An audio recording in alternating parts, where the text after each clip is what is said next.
Welcome to New Zealand's South Island in the days of steam. And when you wanted real steam railways, you went straight to the West Coast. The cool, damp air was invigorating, especially for us rail fans. You could rely on the coast for great steam effects. And here's a West Coast favourite at work, a WW Class 464 tank engine hauling a train out of Greymouth's riverside yards, then off across the Cobden Bridge to Ranui.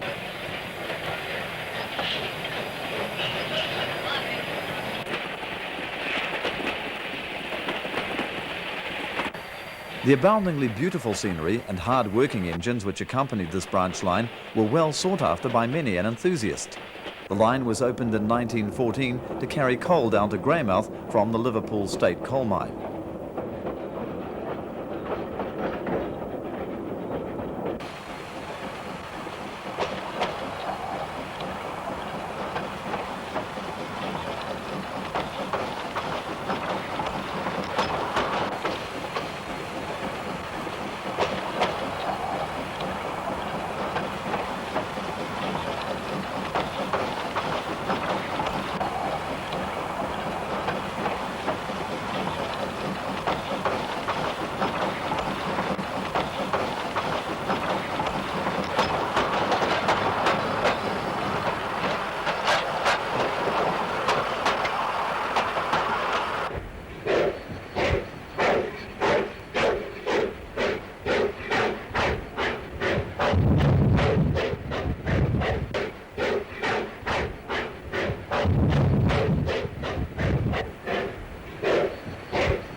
At Ranui, the engine runs around the train for the return journey, carrying miners and coal back to Greymouth, the small, restricted yard made for hard work by the shunters.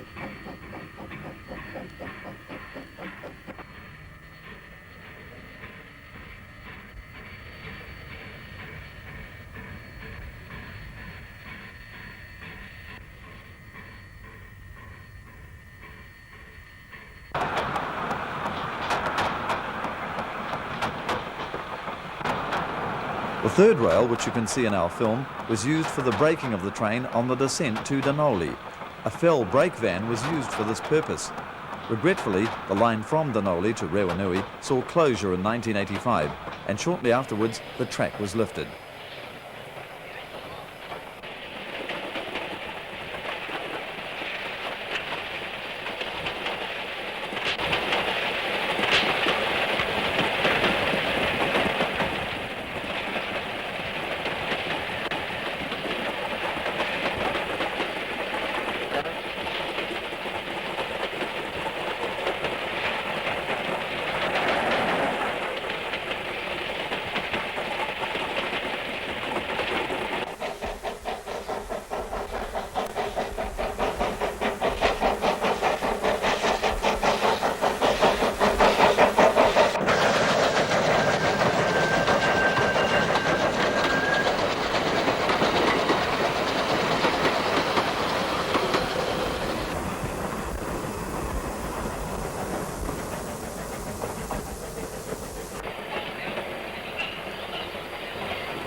Back at Greymouth, we see a WE-class locomotive performing daily shunting duties, with an AB hauling a coal train into Greymouth and B-class number 307 with her daily duties.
Today, riverside yards have diminished in size.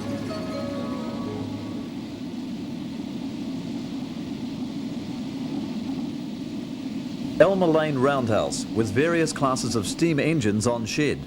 J's, ABs, WEs, WWs and Bs are amongst the action. J1231, after refuelling, eventually moves off to join her train of mixed traffic freight.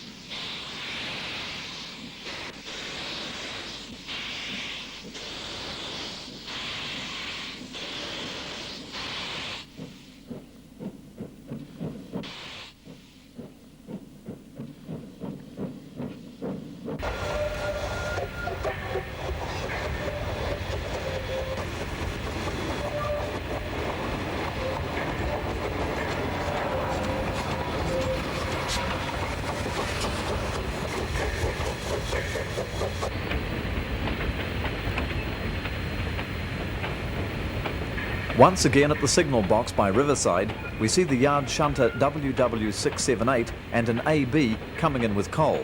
Then J1231 departs with a goods train bound for Otira and Christchurch.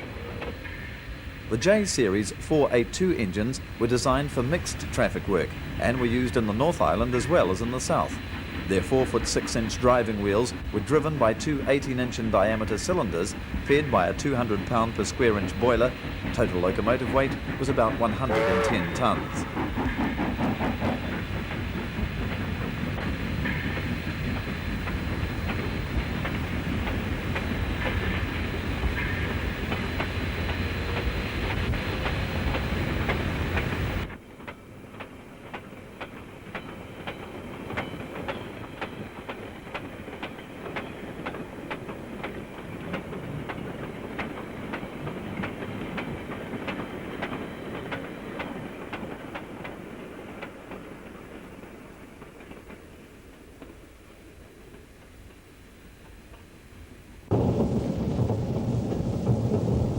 We now leave Greymouth and head off to Hokitika with the final destination at Ross.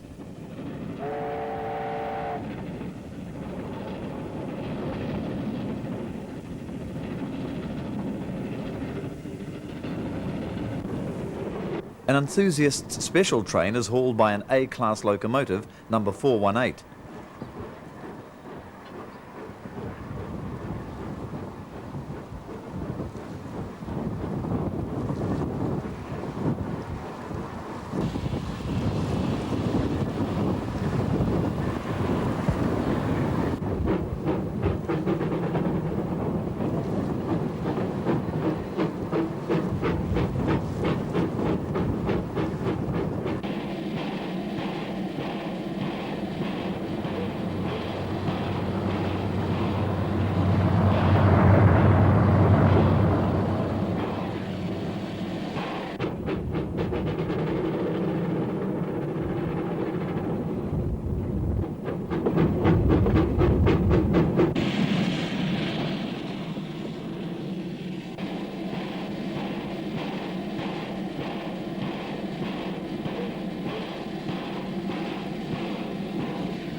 A-class compound locomotives were not popular with all drivers, but those who understood their little intricacies were well able to work the machines.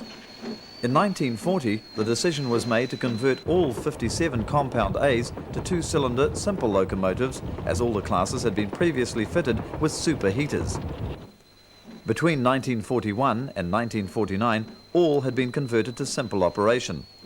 This reduced the boiler pressure from 225 to 190 pounds per square inch, but increased tractive effort from 17,000 to 20,064 pounds, thus making them the equivalent for traffic purposes to an AB. The wheel arrangement was 462 and laden weight of engine and tender was approximately 82 tonnes. These tonnes were driven by 2 cylinders 18 inches in diameter and 22-inch stroke with coupled wheels of 4 foot 6 inches in diameter.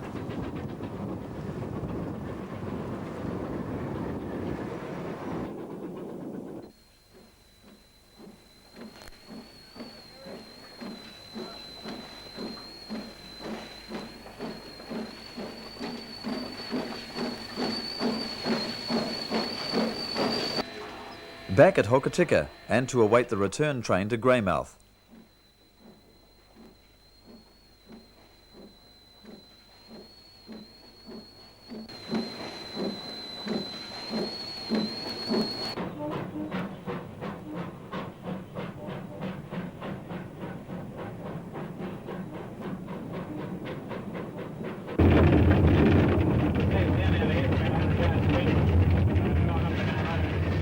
To delight our viewers, a cab ride on a WW class locomotive passes Elmer Lane Roundhouse at Greymouth.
More shunting is done at Riverside Yards. Then a goods train travels towards Westport, headed by an A-class locomotive.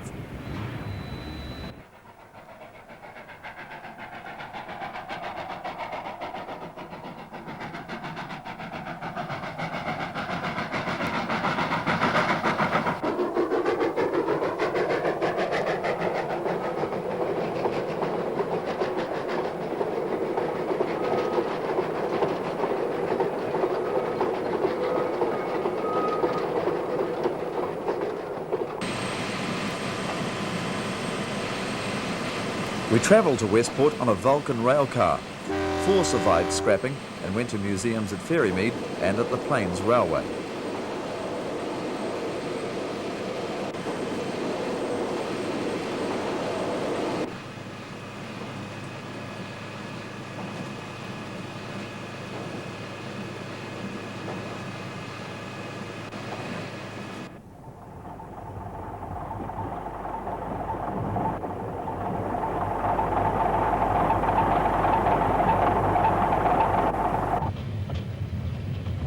The busy Westport yards saw daily shunting of the many coal wagons. Coal is Westport's main feature. The bituminous black substance produced tremendous heat and a clean burning fire, ideal for steam engines. Even today, the famous Westport coal is well sought after.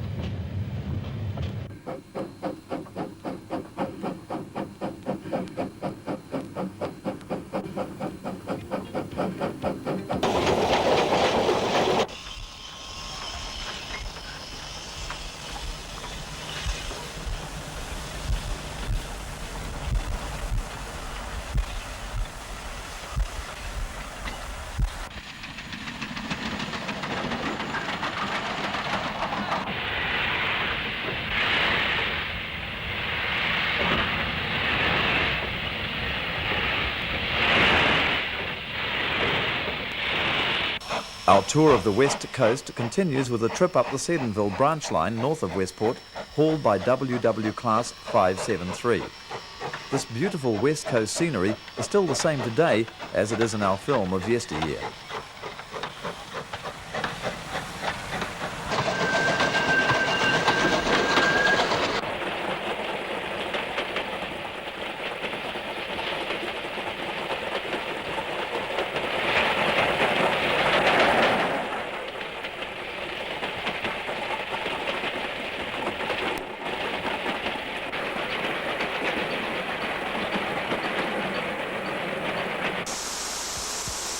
Old engines were discarded in the manner of undignified royalty, with their rusting hulks the only monument to the memory of lines long gone by.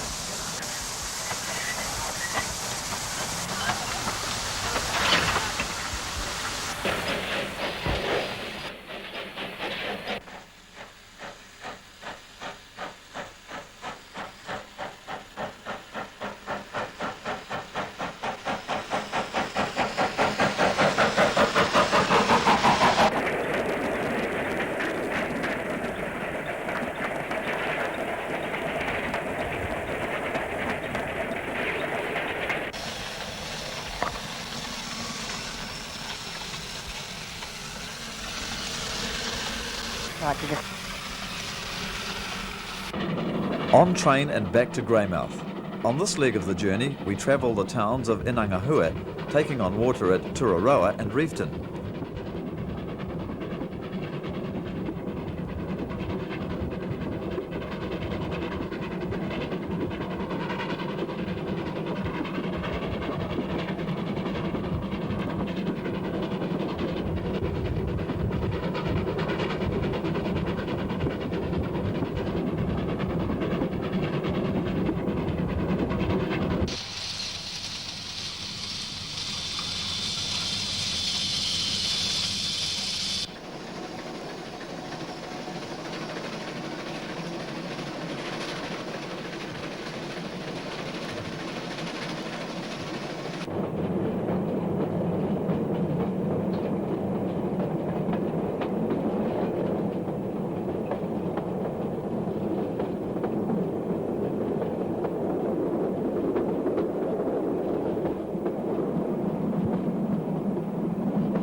The Reefton saddle, infamous for the requirement of a banking engine on the rear of the train.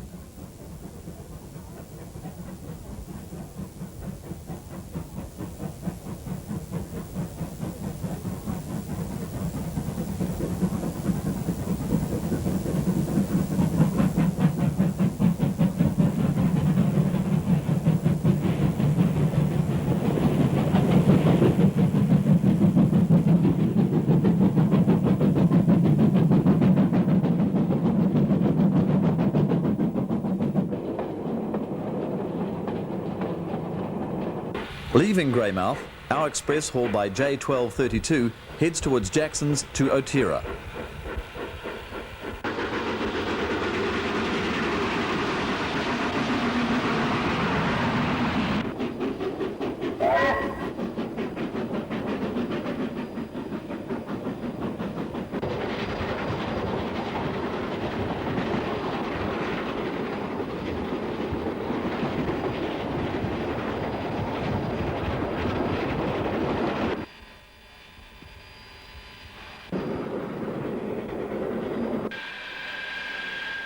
At Otira, the train is coupled with an EO-class electric engine to be hauled through the Otira tunnel.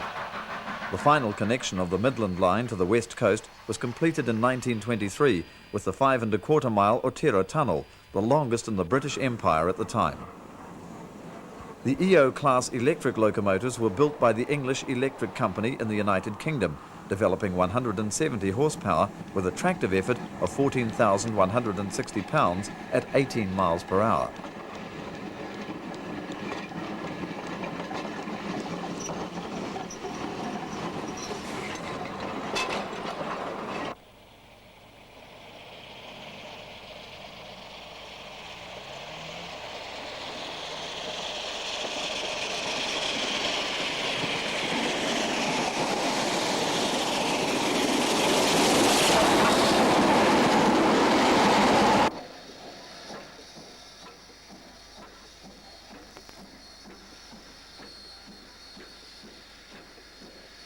We moved to Christchurch, then to Lyttelton on the eastern side of the South Island.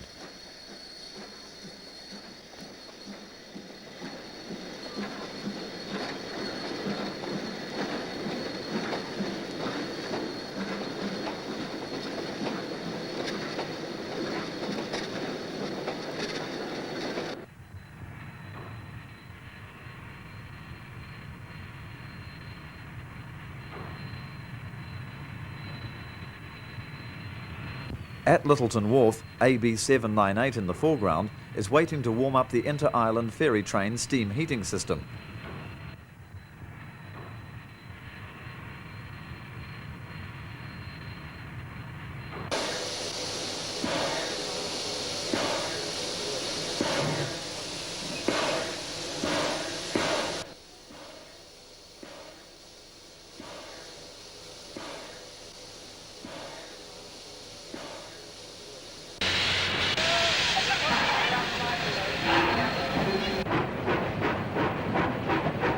The AB moves the inter-island ferry train as far as the Lyttelton Tunnel, where an EC-class electric engine is coupled to the carriages to be hauled back through the tunnel to Christchurch, whilst the AB sets back and awaits the next ferry crossing.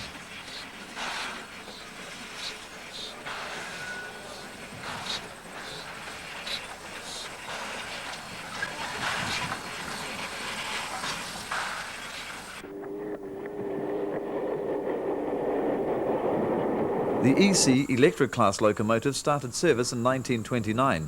They were built by the English Electric Company and had articulated bogies with the wheel arrangement of Bobo. Each locomotive was powered by 4 force-ventilated traction motors, developing a total of 1,188 horsepower. Total locomotive weight was 50 tonnes.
At Christchurch, JA 1267 is being prepared for the Southern Express, which is bound for Dunedin and then on to Invercargill, the southernmost city of New Zealand.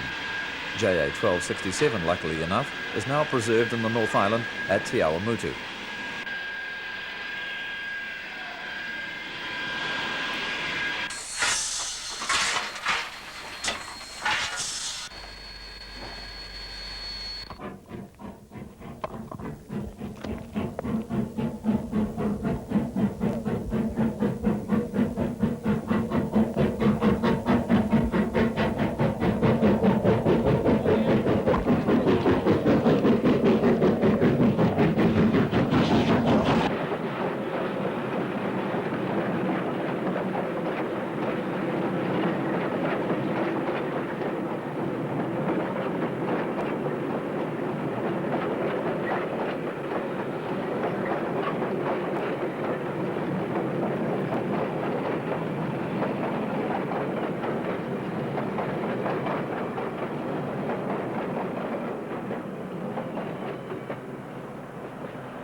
After leaving Christchurch, our express is seen traversing the Rakaya River Bridge across the plains to Ashburton, then on to Timaru.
Oamaru, and an exchange of engines prior to the train continuing its southbound journey.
JA 1267 heads out the northbound express from the Whitestone city of Oamaru.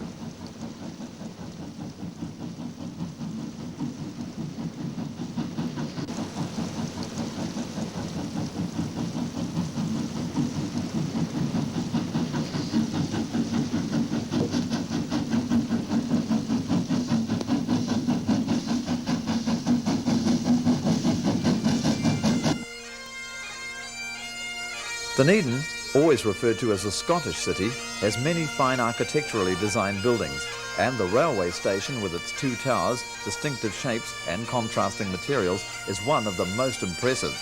It was built to a Baroque design and today is regarded as an outstanding example of Edwardian architecture in New Zealand.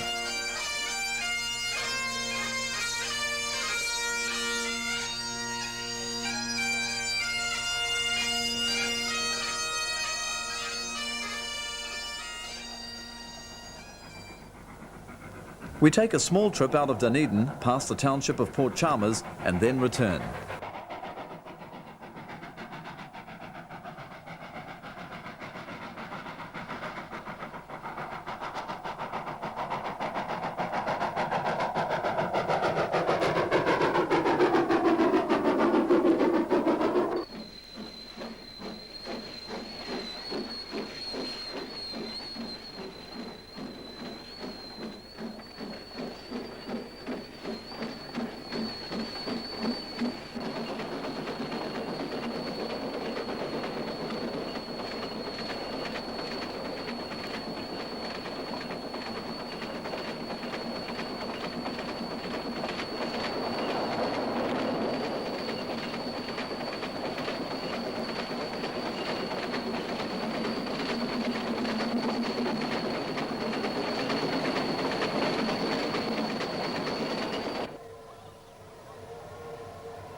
The next day, we're at Invercargill station yards after an overnight trip from Dunedin. Various engines perform their daily shunting duties.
North again, and we pick up the express at Lyttelton, south of Dunedin. A dismal southern day made for dark filming, as we see the express traverse the towns of Milton, Gore, and carry on to the Invercargill central station.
At the end of the last century, the easy rolling landscape of Southland was heavily endowed with extensive branch lines. Here we travel on one of these lines, through Lumsden, Five Rivers, and on to Kingston, with an A-class locomotive 426 at the head.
We jump forward a few years to the 70s, where AB 778 was being manoeuvred at Kingston in readiness for the return to Lumsden.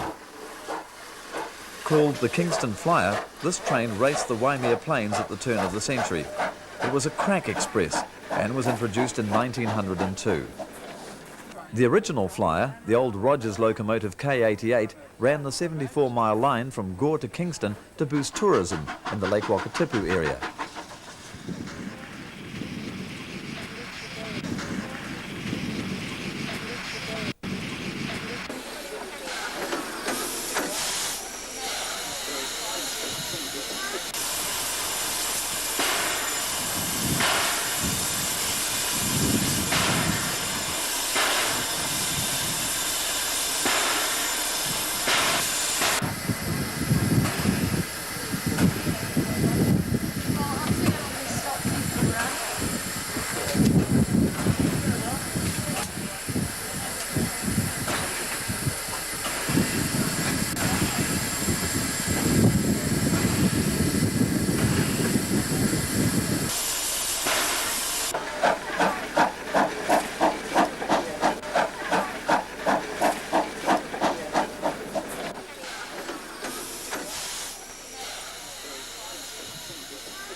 We watch the Flyer, as she is today, leave Kingston and head out onto the plains.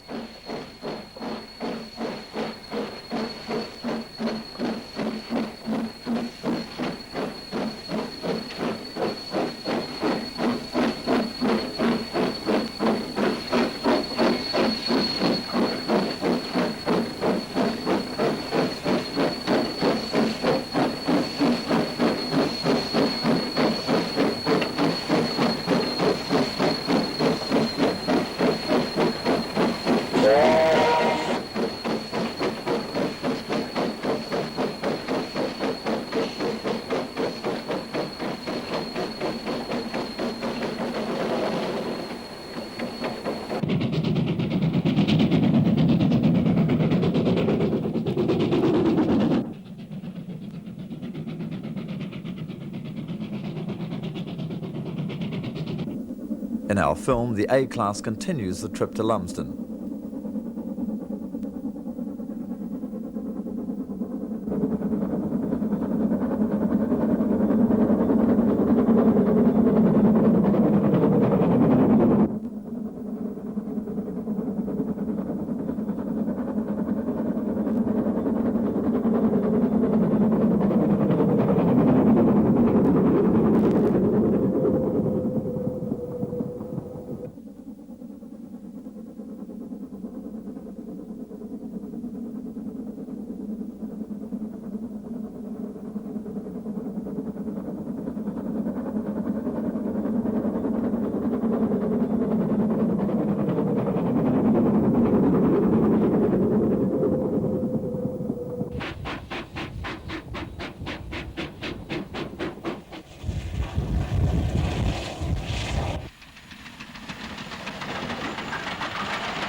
At Lumsden, we see both AB 778 and 795 in immaculate condition.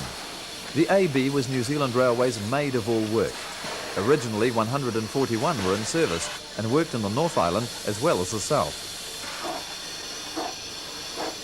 The AB has always been a remarkable engine and is believed to have been the first in the world capable of developing 1 horsepower for every 100 pounds of engine weight. AB 778 was built by New Zealand Railway's own workshop at Addington near Christchurch, whereas AB 795 was built by NZR's Hillside workshops in Dunedin.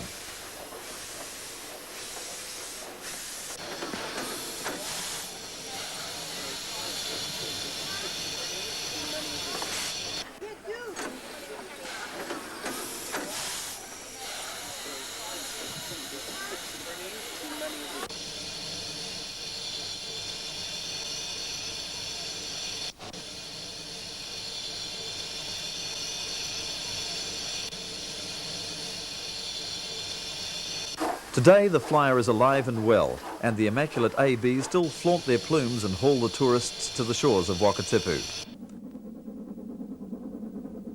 The return from Lumsden is again with our A-class locomotive through the towns of Dipton, Lime Hills, Winton and on to Invercargill.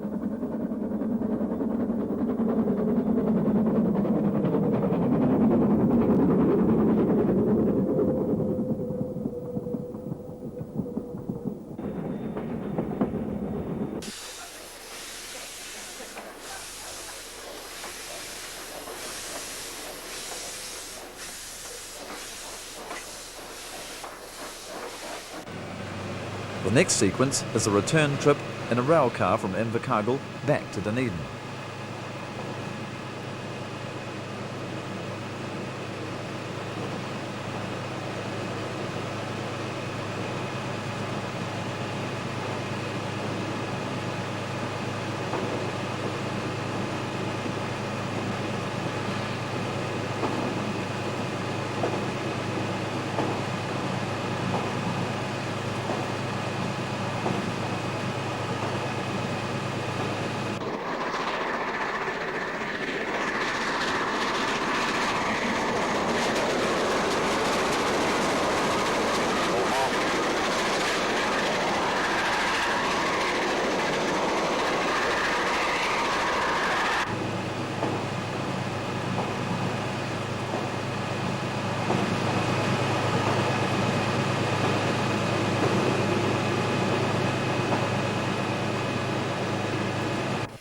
This line, opened in 1907, was referred to as the Otago Great Central Trunk Railway, later shortened to the Otago Central Railway.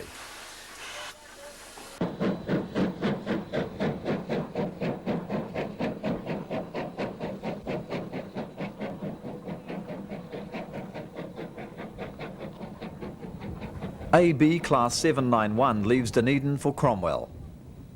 Wingatui Viaduct stands 147 feet high and 648 feet long and was built in 1889 over the Otairo Gorge. Its name evolved when in 1848 W.D. Stevenson, being a bad shot, accidentally winged a tui.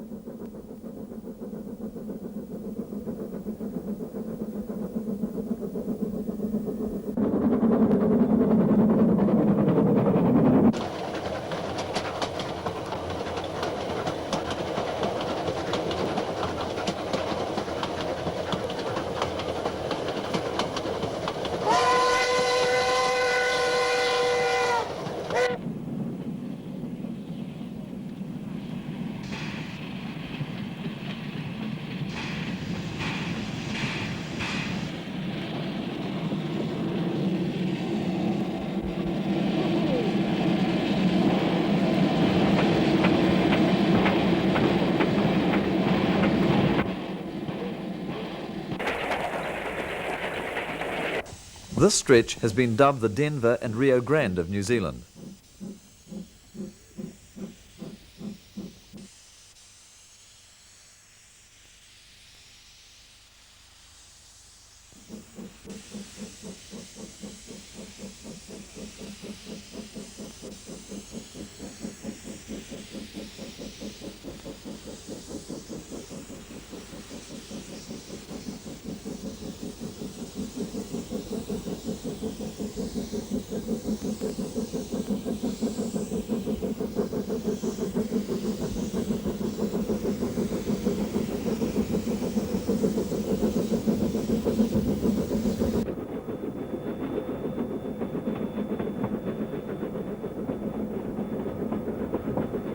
Surveyor John Turnbull Thompson aptly named the Rock and Pillar Range because of the rock-like pillars on the swampy plateau of Lammermoor, its Maori name being Patiaroa. Wedderburn Station, a farming locality dubbed the Farmyard Patch.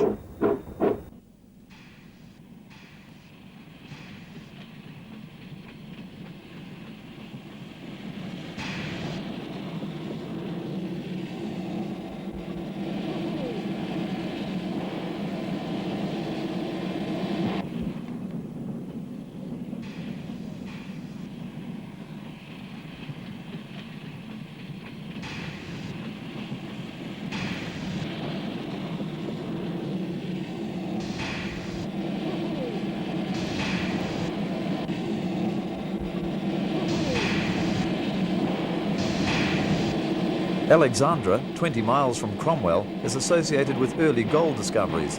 The sluicing races of yesteryear today irrigate farms for fruit growing and sheep farming.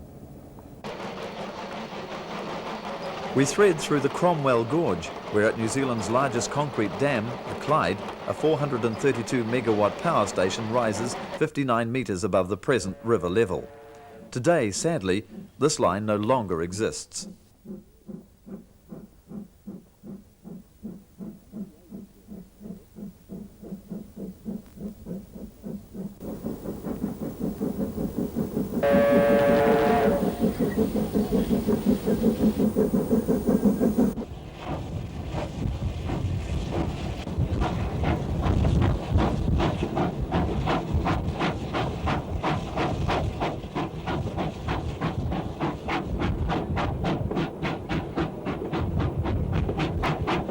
Cromwell's locomotive, we head back to Dunedin.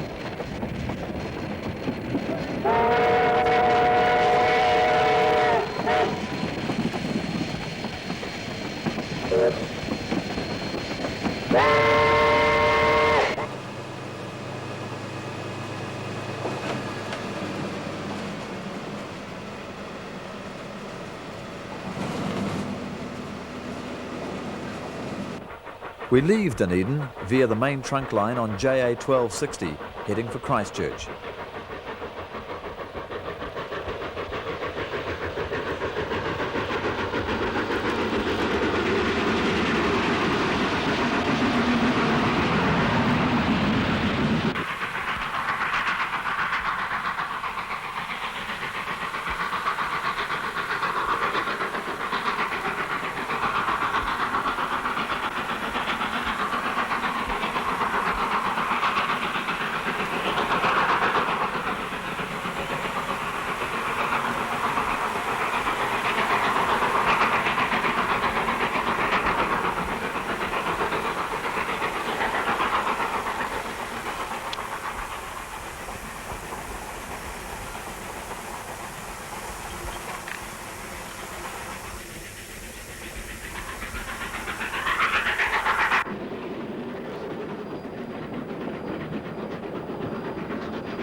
Dusk is falling as we wind our way through Silver Peaks County.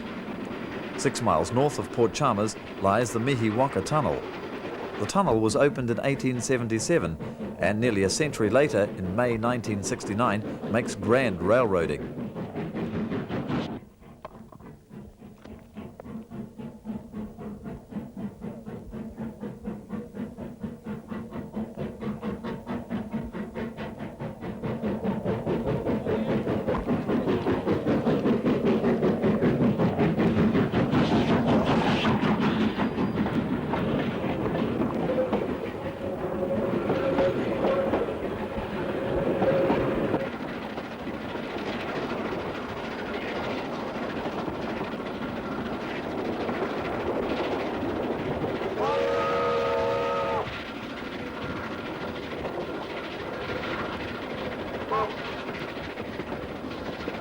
Now we move south of Kaikoura, where we pick up on J1211 and J1234 on an excursion trip to Blenheim.